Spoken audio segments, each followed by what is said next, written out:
Hace algunas décadas Quito era una ciudad compacta, longitudinal. Esta ciudad que estaba en la meseta central ha ido transformándose a lo largo de las décadas. Hoy tenemos una ciudad regada prácticamente en los valles que está viviendo un fenómeno complejo y paradójico.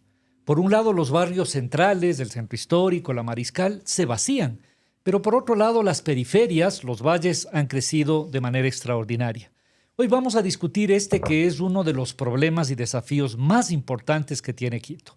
Bienvenidas y bienvenidos a La Esquina Viva, un espacio para conversar sobre la ciudad. Yo soy Augusto Barrera, soy médico, soy docente e investigador universitario, exalcalde de Quito, pero sobre todo un apasionado por las ciudades y por esta nuestra ciudad. La Esquina Viva es un espacio que quiere colocar sobre la mesa los temas, los desafíos fundamentales de la ciudad, y nos interesa hacer tres cosas: que la gente venga y cuente su experiencia, su vivencia en la ciudad. Segundo, vamos a meter un poquito de datos, de diagnósticos. Y tercero, y sobre todo, vamos a mirar qué alternativas tenemos para enfrentar esos problemas. Este programa de La Esquina Viva está orientado precisamente a la discusión de lo que técnicamente podríamos llamar el modelo territorial. ¿Qué modelo territorial tiene la ciudad? ¿Cómo podemos diagnosticarlo y cómo podemos orientarlo? Para eso tenemos dos invitados de lujo. Realmente ha sido difícil sentarles en la misma fecha y hora, pero estamos muy contentos de que esto sea posible.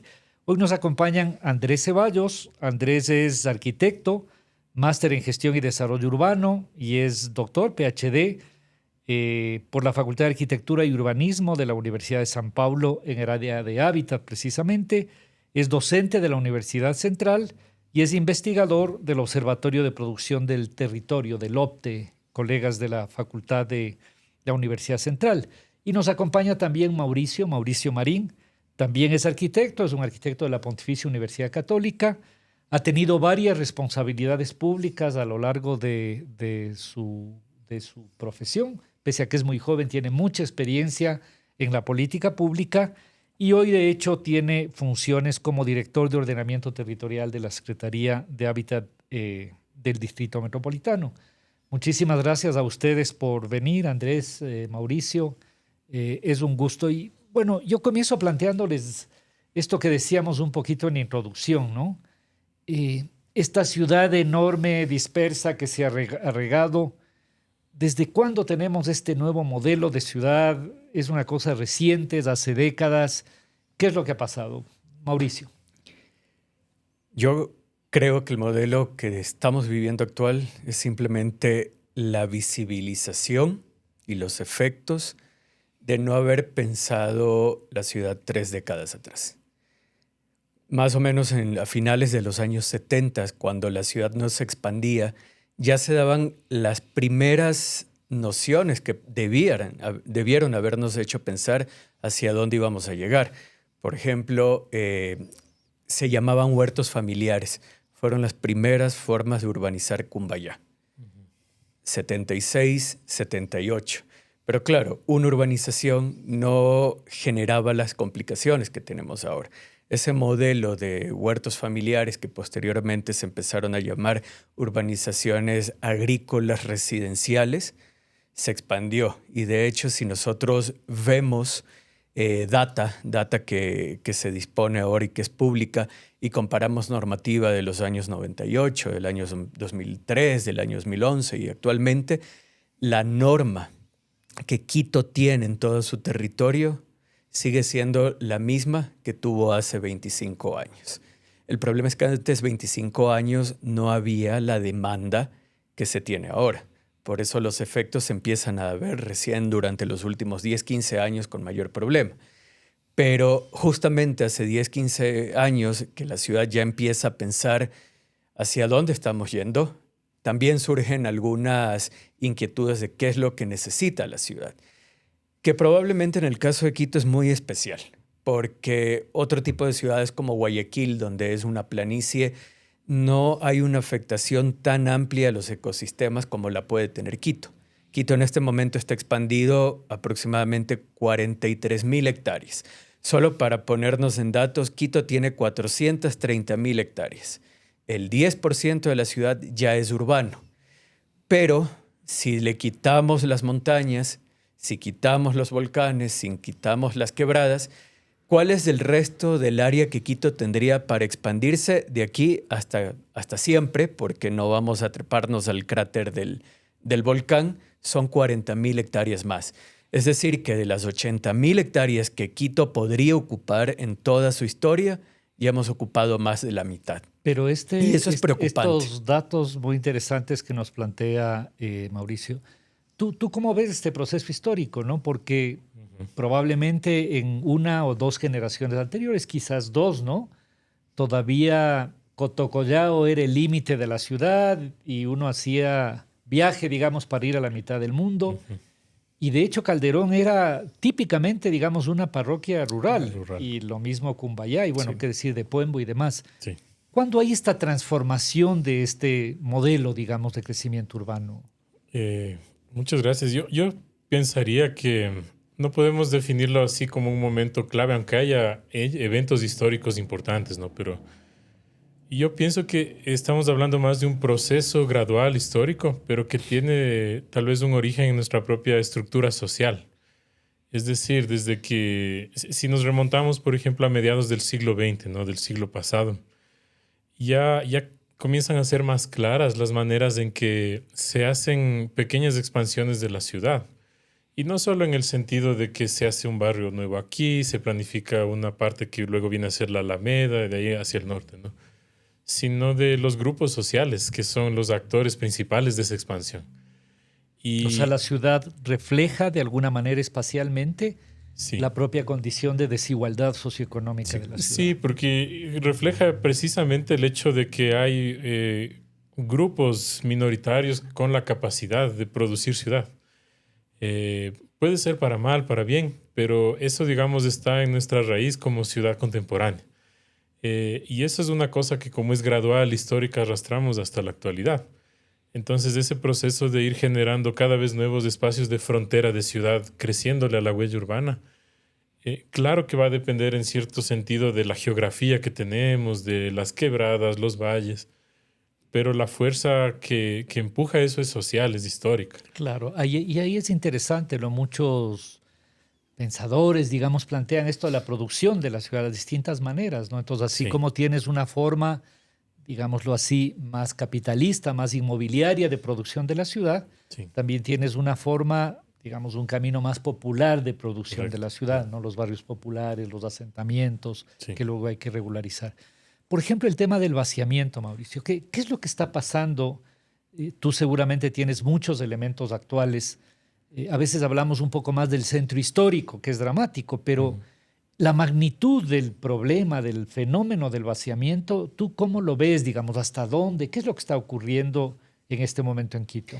Ha sido un proceso y se ha venido sosteniendo. Desde los años 70 ya podemos ver un claro vaciamiento en la ciudad. Cuéntanos, no es un problema actual. ¿qué sería para quien nos escucha? ¿Qué es esto del vaciamiento? ¿Qué significa? La ciudad crece, la ciudad se ha seguido expandiendo, pero hay sectores de la ciudad donde originalmente funcionó la ciudad consolidada que empiezan a tener un despoblamiento. Entonces la gente hay se va, menos gente, ¿no es hay cierto? menos Es decir, gente, pero ya hay una estructura construida y esa es la correcto. parte importante que se debe entender en el Por lo problema tanto, del menos vaciamiento. gente por vivienda, ¿no es cierto? Ya No so- hay menos correcto. gente por vivienda, pero además hay un tema del recurso público que no suele siempre verse visibilizado en la discusión del vaciamiento.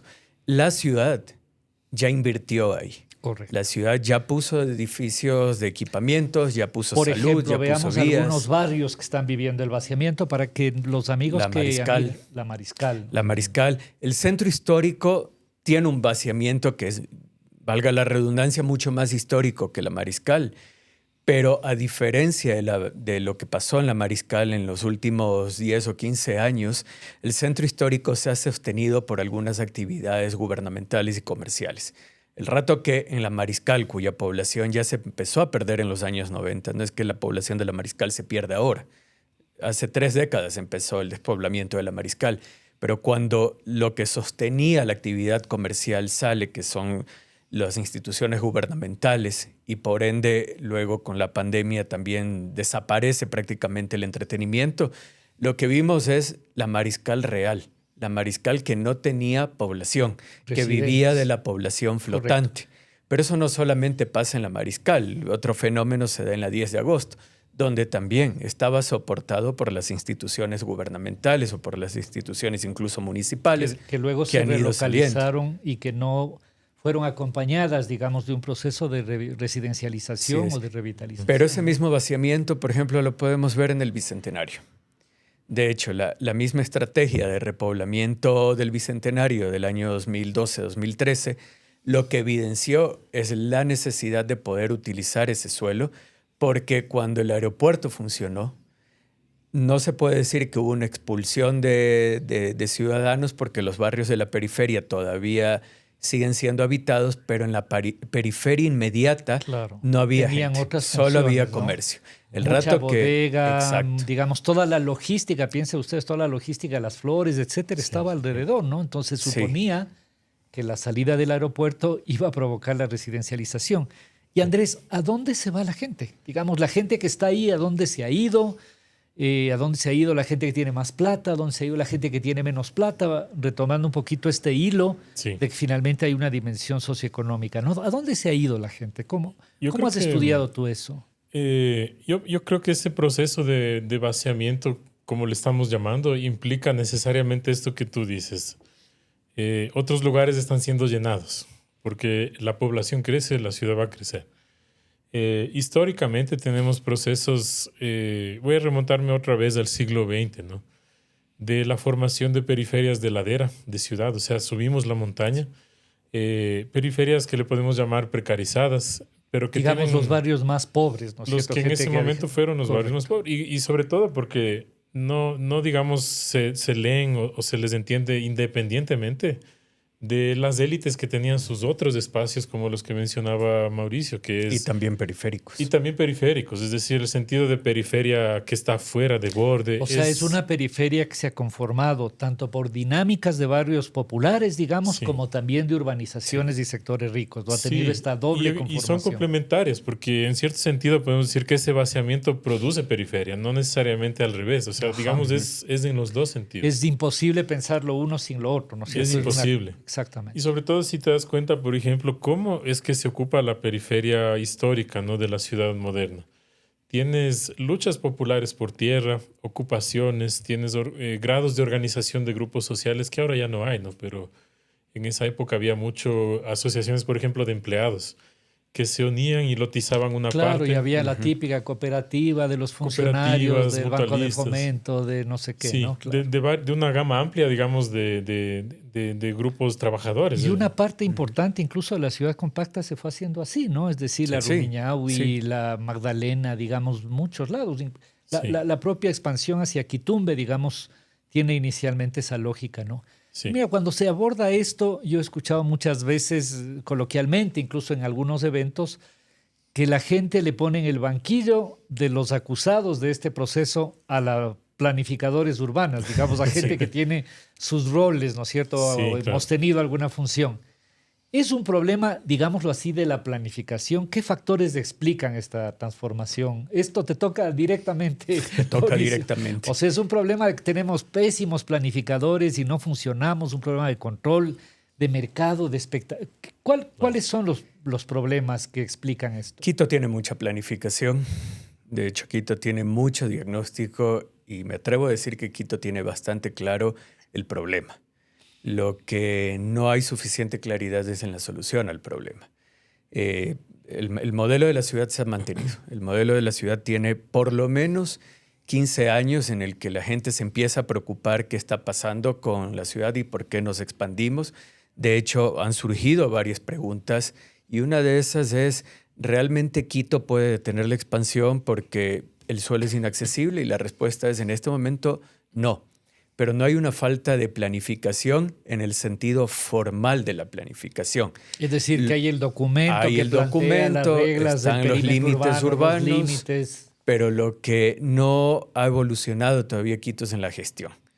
Quito no como municipio, Quito como ciudad no logra entender todavía la gestión porque es un proceso relativamente nuevo en la ciudad y en el país. Cuando tú dices la gestión, digamos, quiero entender que la dinámica inmobiliaria o la dinámica y la lógica de este sector más popular, es decir, las lógicas de producción están divorciadas, digamos, Están de una totalmente lógica divorciadas. más general, ¿no es Sí. cierto?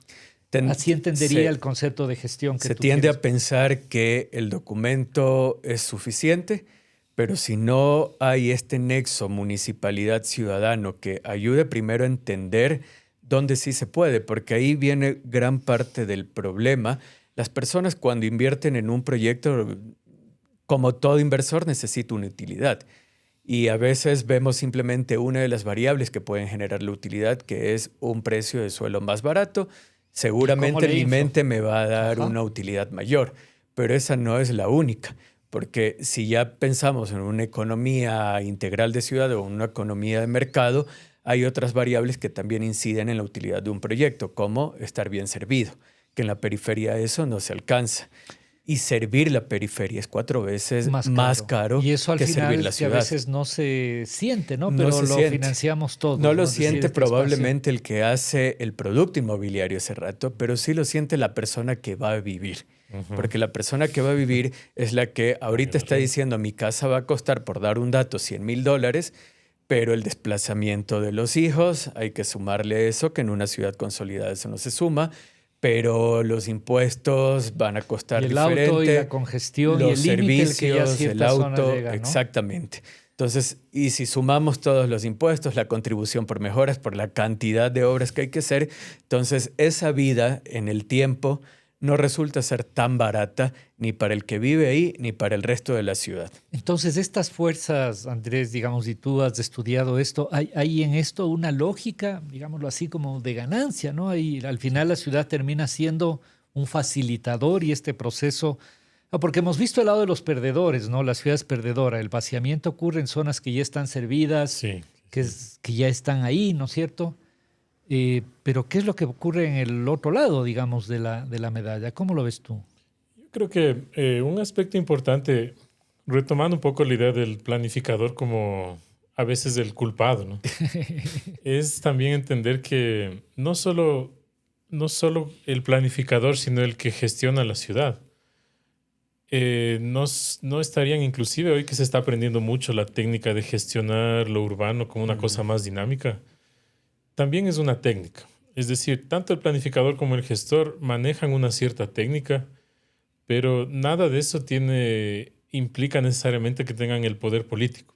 Claro. Entonces yo creo que hay una base política que antecede a la técnica. Y en este sentido, por ejemplo, desde el lado de la moneda más popular de la ciudad, ¿cuál es la fuerza política o el poder político que tendrían los habitantes de barrios más populares? Cuando la tienen, es su organización, es su lucha, es su bulla. Justamente porque la forma en que ellos han resuelto su vivienda, su casa, su barrio, ¿no? es de ese camino y no pasa por la producción mercantil, inmobiliaria. Pero por otro lado, yo creo que ha habido también un proceso gradual en nuestra planificación, en nuestra técnica, que no es culpa de los planificadores, sino es una tendencia mundial, que cada vez adopta más la planificación un lenguaje mercantil. Es decir, se vuelve hasta natural hablar de lucro en la planificación. Y tú ves que eso es, lo que tú dices es muy fuerte, ¿no? Es decir, y si nos escuchan colegas que estudian temas de arquitectura, urbanismo, estudiantes, en fin, es un tema muy profundo, ¿no? Sí, sí. Porque al final terminamos probablemente reproduciendo una técnica que esté orientada. Es un fenómeno de Quito, global, latinoamericano, universal, es una cosa de hace poco tiempo, es profunda, estructural. ¿Hay cómo trabajar eso? ¿Cómo le ves tú? Yo creo que tiene doble dimensión porque en efecto es una tendencia mundial. Es decir, el gran capital ha sabido generar nuevos tipos de proyecto inmobiliario de todo lo que te puedas imaginar, no solo vivienda, sino hasta proyectos de tipo turísticos o inmobiliarios. Todo. Entonces hay, digamos, un carácter mundial, universal en esa cuestión. O sea, es el tema de los sitios de arriendo, ¿no? Los de sitios las de grandes arriendo, plataformas, por ejemplo, que vacían zonas enteras Uno Sí, piensa sí. en Europa, ¿no? Pero Muchas son rentables. son Pero- rentables, Y el claro. planificador Son no rentables. suele luego tener una respuesta a esa rentabilidad porque el mercado empieza a poner las reglas del juego que deberían ser puestas por la política pública. Eso es lo que me parece que es ya Ajá. la contraparte, digamos, local de cada ciudad, de cada país. Porque, ¿qué es lo que pasa acá? Termina depositándose sobre las manos de un equipo planificador que hace su mejor esfuerzo consciente con la mejor intención de equidad de la ciudad, de que todo el mundo tenga todo. Pero se impone esa lógica cuando esas dinámicas son las que están haciendo en efecto la ciudad. Claro. Entonces, ¿qué es lo que pasa ahí? Nosotros, por ejemplo, tenemos interesantes experiencias latinoamericanas que sí han circulado por el Ecuador. El Ecuador también ha sido pionero en cuestiones que han hecho esfuerzos por regular el mercado. Pero creo que ese proceso poco a poco nos ha ido llevando, sin que nos demos cuenta, a absorber el lenguaje del marketing traducido en una versión O sea, urbanística. permeado. Pero a mí Permeado. me gustaría mucho que profundicemos y les pido, pensemos tal vez un poquito en barrios, en zonas precisas, para que quien nos sí. sigue pueda entender, digamos. Les planteo, digamos, nombre y apellido, qué es lo que está pasando ahora en Cumbayá o Tumbaco, ¿no es Correcto. cierto? Es decir, lo que la gente tenía la expectativa de que qué chévere que hay toda esta idea, ¿no? ¿Qué es lo que está pasando? Ahora venir y desplazarse es complicado. Sí. Y les planteo el otro ejemplo. No sé, digamos, tú decías de lo que pasa en la 10 de agosto, para no pensar solo en la Mariscal, o no sé, el barrio Larrea o América. Sí. Es decir, ¿qué es lo que cómo sufre, digamos, la ciudad estas dos expresiones? El que quiera puede desarrollar, cuál quieres desarrollar, qué es lo que va a pasar con cada uno de estos lados. ¿Qué va a pasar con el vaciamiento del centro? ¿Qué piensas que puede llegar a pasar dramáticamente con el vaciamiento de ciertas zonas? Hay un fenómeno sostenido de vaciamiento y eso es claro y creo que en este momento es más evidente que antes. No tenemos más población, es decir, si nosotros no ponemos un alto a la expansión de la ciudad, simplemente esas personas que se están yendo a la periferia no van a poder regresar. ¿Pero por qué razón no van a poder regresar si no hay una política pública atada a las decisiones, no solamente de normativa? Porque la gente va a vivir donde su economía le permite vivir. Si es que la política pública no ataca directamente en un lenguaje positivo el mercado de suelo, lo que va a pasar es prácticamente irreversible. Claro. Lo que pasa ahora en Puembo es lo que pasó en Cumbayá en los años 90. Suelo accesible, suelo barato, me permite hacer una casa y eso pasaba en Cumbayá en los 90. Pero el valor de suelo de Cumbayá en este momento ya se volvió inaccesible. Entonces ahora nos vamos a Puembo. Cuando Puembo se vuelve inaccesible, porque en una ciudad donde las reglas del mercado son las que dominan, controlar la especulación simplemente dejándolo al mercado es imposible, al menos que el municipio o los municipios, no solamente en Quito, entren a regular ese mercado, simplemente no se puede. Para regular ese mercado hay algunas lógicas que las podemos Tal vez sobre tratar. esto volvemos. Yo sí quisiera recrear mucho esto porque, digamos, lo que comenzamos a ver en términos de este despoblamiento, si a eso le sumas, además del ingrediente del contexto de inseguridad, También. ¿no? Es dramático, ¿no? Ya se vivía en algunas ciudades brasileñas, por ejemplo, no zonas enteras de la ciudad, o en Bogotá a su momento, pero además del área urbana central, Claro. sin control alguno, ¿no? Sí, Es decir, vaciadas, pero en el sentido más brutal del término, Sí, ¿no? sí. Yo creo que así es interesante pensar en un sentido generacional así de las familias de nuestra sociedad. No queriendo caer en ese discurso simplista de que mis papás compraron casa jóvenes, yo me demoré décadas en imaginar que podía sacar un préstamo. Pero Que sí es hay verdad. un poco eso, Que ¿no? sí es verdad. Sí es verdad. Pero parte de yo la estaba sociedad. pensando inclusive ahorita, porque tú decías cómo nos impacta y cómo sentimos eso, porque no es tan fácil que todo mundo vea toda la ciudad todo el tiempo. O sea, Claro. no tenemos tiempo para eso. Entonces, si nos imaginamos de esa perspectiva de que el hijo, la hija de una familia que es joven, que estudia alguna cosa y entra, por ejemplo, a lo que se llama el mercado de trabajo o entra a trabajar, poco a poco va enfrentándose a esa decisión de ubicarse en la ciudad. Claro. Y cada vez más somos así como clientes de una ciudad y ya no como productores.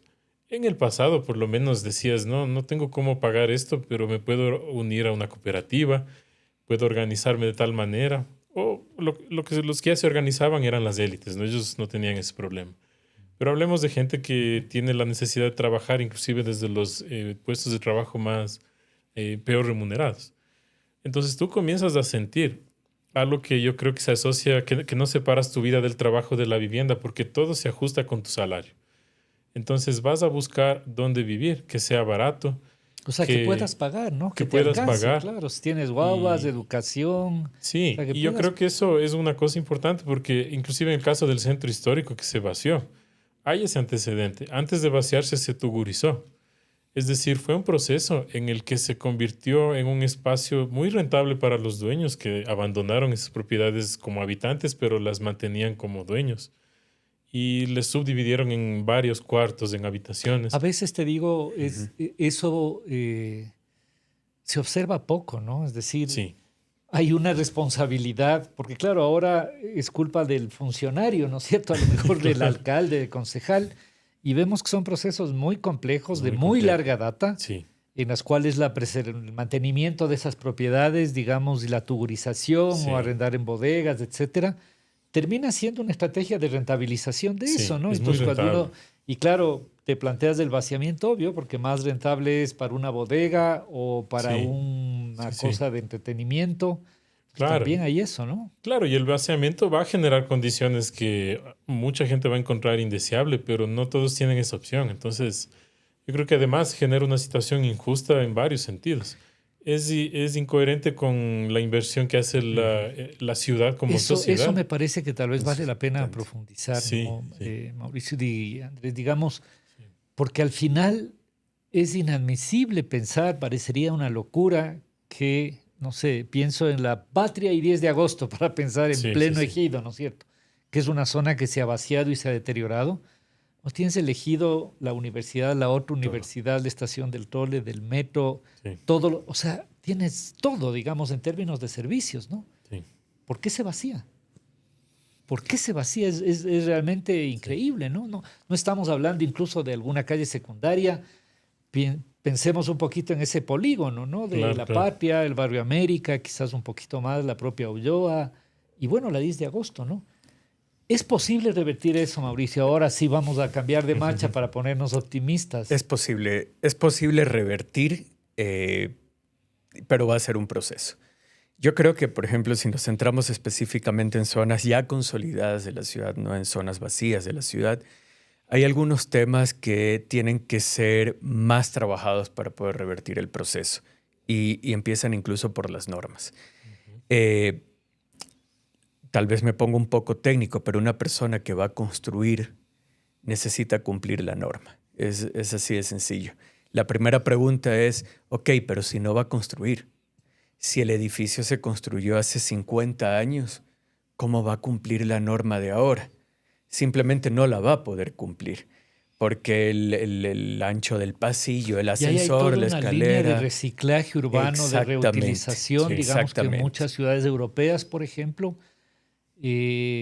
hay maestrías y hay mucha sí. gente que aprende a hacer eso, Exacto. ¿no? No, Ajá. no podemos tratar El- con una norma al edificio nuevo como al edificio de hace 50 o 100 correcto, años. correcto. De hecho, una de las cosas que ha hecho Quito bastante bien en la preservación del patrimonio, al menos en la parte edificatoria, es utilizar una norma diferenciada, porque no Ujú. puedo tratar todo con la Específico. misma normativa. Claro. Y ahí hay un tema que podría ayudar a la recuperación de esas edificaciones. Y el otro tema que puede ayudar, y tal vez lo pongo en dos vías, es una, analizar los temas de propiedad. Otro de los requisitos para A poder ver, habilitar, aterricemos un poquito. Cuando tú dices analizar los temas de propiedad, Ujú. el dueño del suelo, el dueño del edificio, el propietario de ese bien. Para que ese bien se pueda construir, tiene que tener el aval del propietario, o para que se pueda habitar, debe eso tener el aval del implicaría, digamos, propietario. trabajar mucho, por un lado, habilitación de suelo público, que está Sí, ahí, y que las normas son terribles porque no puedes expropiar ni desarrollar. Así si le pones, está Exactamente. todo hecho para que no puedas hacer. Sí. Sí, Pero sí. también es ir a un modelo de cooperación público-privada efectiva que te permita el Exactamente. desarrollo de ese tipo Que de un proyectos. poco, y en sentido positivo, pongo unas reglas de juego diferentes para que si no vengo con la escritura de 1930, simplemente no puedo poner otra pared en el edificio, entendiendo que probablemente el dueño del predio ya no está y ahora están sus herederos. Los herederos y es un lío. Entonces no van a poder tener la firma del papá. Importante plantear esto, digamos, pensemos para quienes nos siguen que hay un terreno que a lo mejor es público o es privado y que está en alguna de estas zonas. La idea es desarrollar mecanismos para que eso deje de ser un terreno botado, Vacío. abandonado, o un edificio a medio hacer, etcétera, ¿no? Exactamente. ¿Tú cómo ves? ¿Tú crees que es posible? ¿Hay experiencias que nos dicen que eso es posible? Sí, ¿Crees? yo creo que es posible. Yo solamente pienso que la solución es un poco más, bueno, concuerdo en que es un proceso y le veo que es más difícil porque depende de muchas cosas que tienen que ir sincronizadas o irse trabajando de la mano, ¿no? Sí existe casos en Latinoamérica mismo. Por ejemplo, en Sao Paulo ha habido una moda que ahora se llama el retrofit, que es A ver, justamente... cuéntanos un poquito qué es esto del retrofit. Sí, digamos, es un procedimiento en el que se toma un edificio abandonado, antiguo, generalmente antiguo, pero no necesariamente es una cosa considerada patrimonial, muy antigua. Es algo como lo que vemos en la 10 de agosto. Y se le analiza varios aspectos técnicamente, por ejemplo, la estructura, en qué estado está, qué posibilidades tiene de iluminación, de ventilación sobre estándares nuevos. Entonces hay una técnica y luego se le implementa ya una adaptación, porque no siempre son vivienda, se les convierte en vivienda. Lo interesante es que tiene un conjunto de normativas que permite que se vendan barato. Es decir, el resultado son Porque ahí apartamentos tienes nuevos. un tema, ¿no? Es decir, si tienes, ahora hay una modificación también en la propia estructura demográfica de la población, ¿no? Sí, Tienes cada vez más personas viviendo solas o probablemente, digamos, parejas sin necesidad de que tengas la típica familia. Entonces sí. deberías producir también un tipo de oferta que esté más compatible con la situación Quizá- actual de la sociedad, ¿no? Ahí quizá diría que no tanto. Yo opinaría tal vez en el sentido opuesto. ¿Ya? Me parece que la figura del soltero que anda de scooter Ya, con un casco chévere de cuero. ya, ya. Eso es así muy... Me parece, sí, pero no digo que no sea una imagen que no apareció en nuestra sociedad, sino que es una imagen Ya. que para mí más proviene del mundo del marketing inmobiliario que de nuestras propias necesidades. Porque, Ajá. ¿qué es lo que pasa? Yo creo que es importante que gestores públicos y sobre todo quien participe activamente en la política de la ciudad, en política, entienda que nuestra realidad ahorita en ¿Y Quito es cómo que... describirías tú esa realidad ahora, por ejemplo? Es decir, sí, Sí. sí una familia, más bien, sí. Sí, Sí. yo creo que cuando no se tiene familia es porque las condiciones no permiten. Es decir, no es que yo demando un departamento pequeño, es que todo lo que yo puedo pagar no me permite No te tener un permite hijo. más.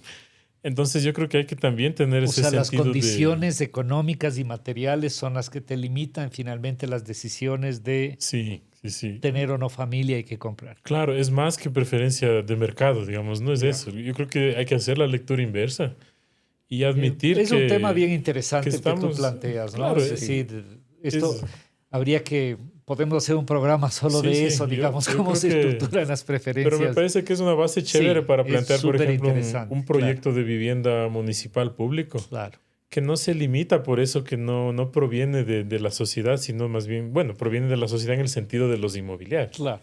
Pero no limitarse a modelos de ese tipo, porque caemos otra vez en la trampa del precio. Entonces, le hagamos chiquito porque esa es la preferencia. Y No para, sabemos. solo para Y no es la uno, y luego preferencia. tienes que al final quien tiene familia no tiene posibilidades, ¿no? Claro.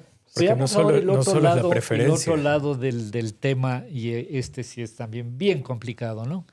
Este proceso expansivo que tienes ahora en los valles, ¿no? Y tal vez ahí hay que caracterizar un poquito, ¿no? Porque Sí, sí, sí. el crecimiento hacia Calderón, Carapungo es bien de sectores populares y realmente nos hemos ido comiendo progresivamente el límite, es una cosa realmente increíble. Hoy estamos ya Claro. casi en el filo de la planicie. Súper rápido. Pero lo que tenemos en el caso de Cumbayá, Tumbaco, ahora Puembo, incluso Pifo, Porque claro, alguien te va a decir, yo tengo el derecho de edificar ahí y además, ¿tú cómo verías? Es decir, así como has planteado algunas alternativas para el vaciamiento, ¿qué alternativas tú crees que podría tener, digamos, la ciudad para plantear alguna forma de regulación, etcétera, sobre esta expansión periférica? Solo quiero aclarar que el derecho a edificar es bien subjetivo, porque el derecho a la propiedad se respeta, pero lo que yo puedo hacer sobre la propiedad no es un derecho privado. Bueno, esto Es que de tú la dices ciudad. es un concepto del Es derecho de- urbanístico básico, pero bueno, es Exacto. Es muy... muy complejo, pero me parecía importante partir aquí por esta razón. Porque lo que yo puedo hacer sobre mi terreno es lo que el municipio y la ciudad me permite hacer. Claro. Y sobre esa concepción un poco más legalista de cómo funcionan las ciudades, también puedo tomar algunas decisiones como planificador. Por ejemplo, poner unos límites claros es una de esas cosas. Pero si no logro cambiar las reglas del mercado de suelo, la ciudad se va a seguir expandiendo. ¿Cómo le digo a una persona, no te puedes ir más lejos Aterricemos, si digamos, si si no le tú tendrías doy el otro ejercicio que a espacio? veces hacemos aquí, ¿no? Si tú tendrías por unos días el poder omnímodo de intervenir, ¿qué harías, digamos? ¿Qué significa, digamos, cambiar esas reglas? Porque yo coincido, además, la discusión sobre Sí, la sí. capacidad del urbanista o del arquitecto de que hacer que la realidad calce en el plano, eso no funciona, digamos. Claro. Está claro que la realidad va por otro lado. ¿Cómo ser capaz de incidir en esos comportamientos económicos y sociales? Ese parece que es el tema del millón, ¿no? Sí. Andrés dijo algo importante sobre la producción. Y creo que eso es algo que se ha perdido, la producción social.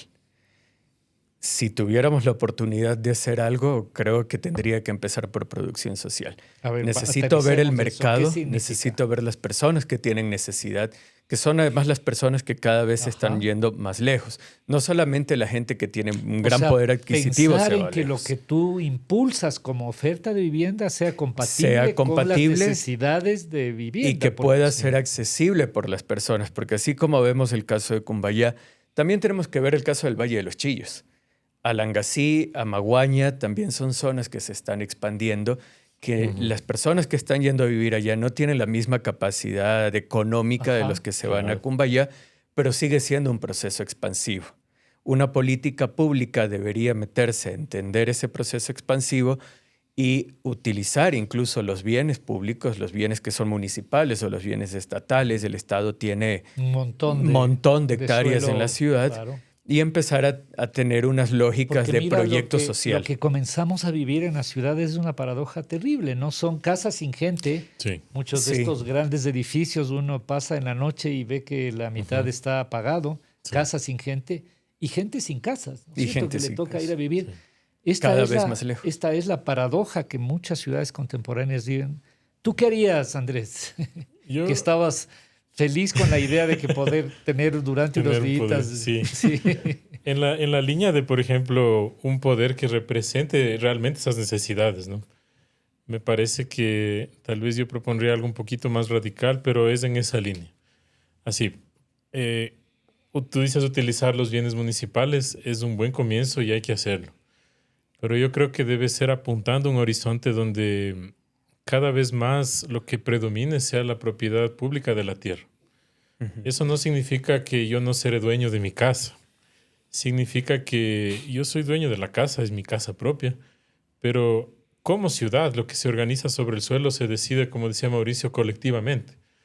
Y más que nada porque ese Habría quien factor... te escucha y se escandaliza un poco, ¿no? Y quizás Sí, no sí, se sí. sabe que, por ejemplo, algunos países europeos, En Asia, varios, en en digamos, Asia lo Asia, hacen muy asiáticos, bien. en general el suelo es un bien que se entiende de Sí, regulación sí, sí. colectiva, ¿no es Sí. cierto? Incluso un poco más que eso. Claro, tienes un país europeo donde el suelo le pertenece a la reina y no le pertenece al que tiene el edificio, pero el edificio le pertenece al que lo habita, ¿no? Entonces, digo que es más radical porque aquí hay una confusión que tenemos entre dos aspectos de la propiedad. Tenemos el sentido de la propiedad como de habitante, del que tiene para su disfrute. Eso tiene que respetarse, o sea, no Claro. necesito mi propiedad para vivir. Y es mejor que todos tengan. Inclusive por eso yo evito a veces recomendar esta idea de que un sistema de arriendos municipales y todo, que puede ser interesante, pero nos aleja de una posibilidad de que tengamos nuestra propia casa.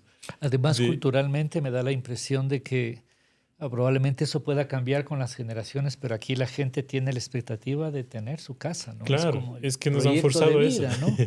Yo digo, si te gradúas joven y buscas un trabajo y lo consigues, y ves que tu salario te alcanza solo para un arriendo, no para endeudarte, por ejemplo, en una cuota de una hipoteca, para comprar tu casa, ¿no? Entonces tú moldeas tu vida en base a eso. Dices, no, yo internalizo eso y me vuelvo una persona que yo voy a vivir viajando, voy a pagar arriendo nomás, no voy a tener guaguas, quizá un gato porque es más móvil Y más barato. y más barato. Pero yo creo que aquí lo que tal vez suene un poco radical, aunque no es tanto, es la propiedad de la tierra en el sentido de que cuando se produce un nuevo pedazo de ciudad, esa tierra tiene que ser controlada de alguna forma por la sociedad. O sea, no es la propiedad de la que yo tengo para usar, sino la que se utiliza para un negocio que es muy rentable. Entonces, esa diferencia yo creo que hay que distinguir. Y esto tiene además mucho que ver con un debate que cada vez es más actual sobre la sostenibilidad, digamos, sobre esta dimensión más ambiental, ¿no? Porque Sí, esta expansión brutal de la ciudad se ha comido los cinturones de protección, la sí, área agrícola circundante, y nos cuesta, ¿no? A veces no sí. entendemos mucho lo que significa extender redes de agua potable. ¿Tú cómo ves, digamos, tú crees que deberíamos plantearnos, por ejemplo, una moratoria de la expansión de la ciudad? ¿Tan fuerte como eso? Tiene que ser discutido y creo que sí es necesario. Sí. Creo que di hace un rato un dato muy, muy generalizado. Es 4 veces más caro vivir en la periferia que vivir en la ciudad. Eso ya nos lleva a pensar en que hay que hacer algo. No sé si una moratoria en sí nos ayude o incluso ser mucho más claros. De aquí para acá no se puede evitar. De aquí para Sí, acá hay un tema ecológico, hay un tema agrícola que no tiene que ser tocado porque si no nos va a afectar a todos y no se Claro, puede evitar. es la vida. Pero también hay otros medios, justamente porque no podemos decir simplemente no habite y no tenga acceso. Si ya el hipercentro se nos está vaciando, pero también es inaccesible, Ujú. qué vamos a hacer como municipio? ¿Qué vamos a hacer como ciudad? ¿Qué Claro, vamos a hacer como planificadores? Por ejemplo, España aplica mucho el cooperativismo, que me parece una cosa bastante interesante de tener vivienda, pero además cumplir una función pública de esa vivienda, que acá todavía no se ha analizado tanto, pero que puede ser importante. Me parece que Uruguay también ha aplicado mucho sí, cooperativismo. sí, El municipio no te va a vender la propiedad, el municipio o el estado no te va a regalar o incluso ni siquiera te va a alquilar la propiedad. ujú, Yo te voy a dar la propiedad para que tú la uses, para que tú construyas, para que tú sí. lucres, para que tú vivas, Es tuya. pero la propiedad sigue siendo pública, porque después de 100 años el que va a vivir ahí va a ser otra persona. Entonces tú vas a tener una propiedad que vas a poder vivir toda tu vida, Es tuya. pero eso le va a seguir funcionando a otras Pero personas. todo eso, digamos, supone, y me gustaría comenzar a plantear algunas salidas, modificaciones importantes en En términos normas. normativos, ¿no? Sí, sí, sí. Inclusive, digamos, ¿no? Porque las dificultades que hay para operar sobre, para actuar, para desarrollar suelo público, Sí. o Sí, las dificultades para lograr modelos de asociación. Por ejemplo, claro. ahora en muchos de los planes parciales y esto que técnicamente son las unidades de actuación urbanística, son imposibles prácticamente, son Ujú. muy No, muy difíciles, ¿no? Son difícil. muy Es para otra difíciles. cosa. Sí, sí, Entonces, sí.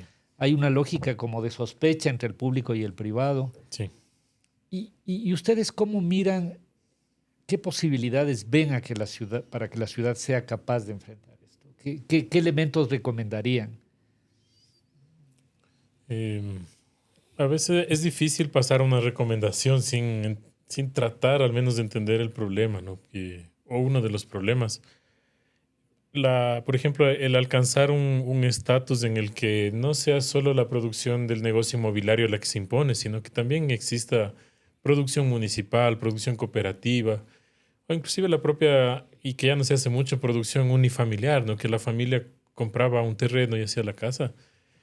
Yo creo que es importante entender que ahora el cooperativismo como tal, por ejemplo, ya no es lo que era, ya casi no hay, se ha retrocedido bastante, se ha vuelto una cosa más de ahorro, de ahorro común, una cosa más financiera. Entonces, primero asumir esa realidad, que lleguemos a un punto en que primero hay una base social que se organiza, implica que son gente que necesita organizarse, pero que también tiene tiempo para organizarse. Pero yo creo que generar condiciones para eso puede ser interesante, porque si, por ejemplo, como al menos desde el lado municipal, se estimula y se planifica procesos complejos de vivienda que no son solo buscar el terreno y construir la casa, sino entender Un cómo está proyecto esto. de convivencia, ¿no? Un Es un proyecto de proyecto de ciudad, ¿no? convivencia, Claro. cómo estimular la organización, la agrupación, entender que las personas necesitan casa porque necesitan trabajar. Me parece que llevaría a discusiones más democráticas en ese sentido. Entonces yo creo Entonces tú que planteas ahí algunas líneas, ¿no? sí, Digamos, el sí, sí, estímulo de formas diversas de producción, no solamente la típica mercantil. del mercantil Sí, inmobiliario. Y yo te diría, incluso dentro del sector inmobiliario hay también una diversidad de sí, actores, sí, ¿no? Porque por tienes supuesto. grandes constructores, Sí, pero también también. pequeños, medianos. Claro, claro. Negocios Me más parece pequeños. Sí. interesante esta idea de recuperar, porque mira, a veces uno plantea el tema del cooperativismo y cuando en general cualquier forma asociativa, cooperativa, termina enfrentando un viacrucis para su existencia, Claro. olvídate. Es lleno de Entonces, si no obstáculos. tienes un estado, un municipio que sea amigable, no te digo que te regale ni medio, ¿no es cierto? Pero que Sí, sea amigable con estas iniciativas, es claro. imposible, ¿no? Sí. ¿Qué otros elementos, Mauricio, podrías tú pensar? Sí considero que hay que hacer reformas normativas.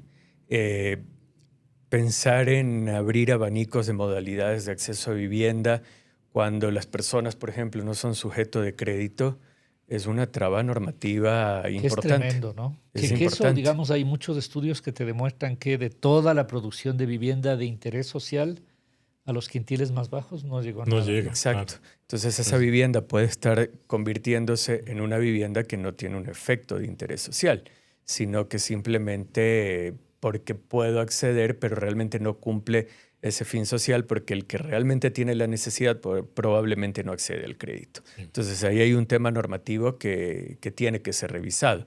Yo creo que otro tema para poder repoblar la ciudad, más allá de poner límites claros entre lo que es urbano, lo que es rural, que a mí me parece que en el papel funciona, pero es insuficiente, es lograr tener política pública de vivienda social, que más allá de cambiar la normativa y de las diversas formas que se puedan ver, el municipio tiene una cosa que es bien importante, el municipio de Quito y todos los municipios.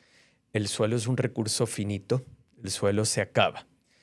El privado no puede replicar el suelo, porque el suelo es Claro, es una propiedad. El regulación. municipio sí Claro. puede replicar el suelo. El municipio es el único que puede tomar decisiones normativas y de política para reproducir el suelo público. Entonces, ese momento en que yo digo, no tengo un terreno, pero yo puedo reproducir ese suelo y poder ponerle más metros cuadrados al terreno Te municipal, cambia, es te algo amplía que el el privado mercado. no Correcto. puede. Y con eso puedo poner más área construible para proyectos sociales dentro de la ciudad. Si quisiéramos soñar un poquito en un modelo de ciudad para 15, 20 años, ¿cómo se imaginarían ustedes felizmente una ciudad? hay tantas cosas, ¿no? ¿Qué cuadro, qué paisaje, qué imagen le transmitirías? Tengo miedo un poco de ser muy utópico, No importa, pero, no importa. por ejemplo, yo me imagino primero que romperíamos como base, digamos, como sociedad, muchos de esos candados que provienen del mercado, en nuestra forma de pensar, de discutir las cosas. Y no digo solo técnicos municipales, planificadores, sino No, la la gente, sociedad entera, ¿no? la Claro. sociedad, porque por ahora el precio de la tierra es la mediación que tenemos para acceder a la ciudad. Donde yo me Ujú. ubico depende de eso. Entonces, digamos, lo invisible sería eso. Ahora, ¿qué me imagino como visible ya soñando un poco Pues una más? base de justicia sería fundamental, Sí, ¿no? De una base justicia de ambiental, justicia que territorial. no te asigne según tu capacidad de pago. Que no seas tú un cliente que paga por Sino un una cuota de ciudadano, espacio. digamos, un ser Ujú. humano que hace un Un proyecto de ciudadano. vida. Entonces, digamos, sobre esa base yo creo que imaginarse, por ejemplo, que también se rompen los modelos urbanos físicos, las imágenes, que también provienen de ese mundo, o sea, que no nos restringamos por eso. Ahora, por ejemplo, la idea de condominios cerrados no es nueva, pero ha proliferado asustadoramente, ¿no? Y eso, por ejemplo, es un modelo, es una tipología de una forma de vivir que viene de respuestas a situaciones críticas, de procesos económicos. Y ahora con la seguridad, con la Con la inseguridad. inseguridad. Entonces está formada por eso. Si no tuviéramos esos obstáculos, me imagino, por ejemplo, una ciudad que es mucho más permeable para la lluvia, que las quebradas no se tapen y se entuben, sino que sean habitables, que se invierta, por ejemplo, no solo con Con más ingeniería de verde, con más cemento, áreas caminables, con más más interacción. verde, el derecho a tener, por ejemplo, bosque en la ciudad.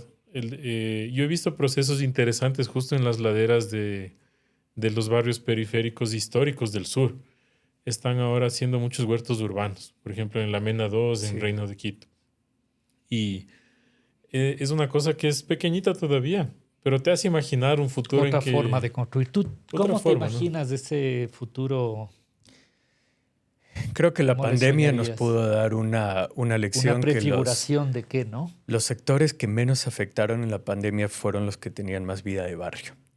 Los sectores que dependían de situaciones no residenciales fueron los más afectados, Centro Histórico y Mariscal, por ejemplo. En cambio, donde había vida de barrio, donde la tienda de barrio sobrevivió porque tenía el comprador, esos fueron menos afectados que otros sectores. Y eso puede ser interesante para poder fortalecer el modelo que necesita la ciudad en ese rescate de lo que técnicamente le llamamos centralidades.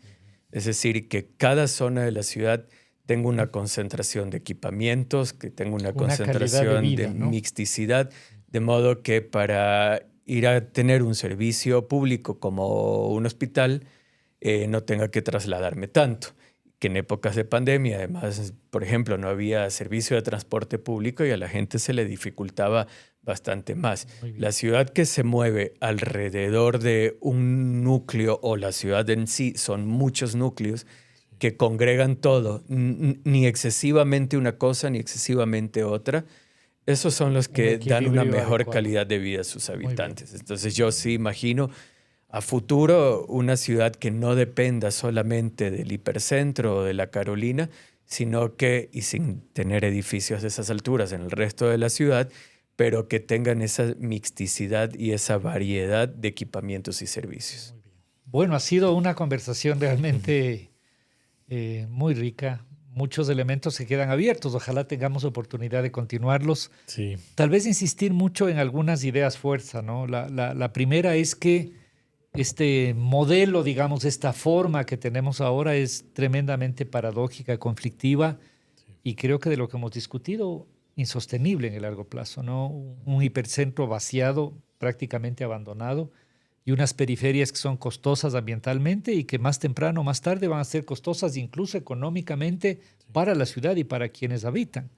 Lo ideal sería que podamos ir equilibrando, ¿no? Entonces, una primera idea es cómo recuperar una perspectiva de equilibrio en crecimiento. Segundo, sí. pensar que esto no solamente es una función del planificador, del que se sienta, es una función de la sociedad. Implica un cambio de la forma en que pensamos, un cambio de actores, un cambio de normas, un proceso de transformación fuerte, ¿no? Y tercero, sí quisiera dejar una idea bien potente, ¿no? De otras ciudades posible, ¿no? Esta ciudad con varias centralidades, con bosque urbano, más integrada, más de la gente que vive, de más Sí. proximidad, habría que tener con mucho vigor ese horizonte y ese sueño. Sí. Bueno, ha sido un programa muy interesante, espero que lo hayan podido seguir. Como saben, siempre estamos atentos a sus comentarios y aporte. Les agradezco mucho y nos vemos en la próxima La Esquina Viva.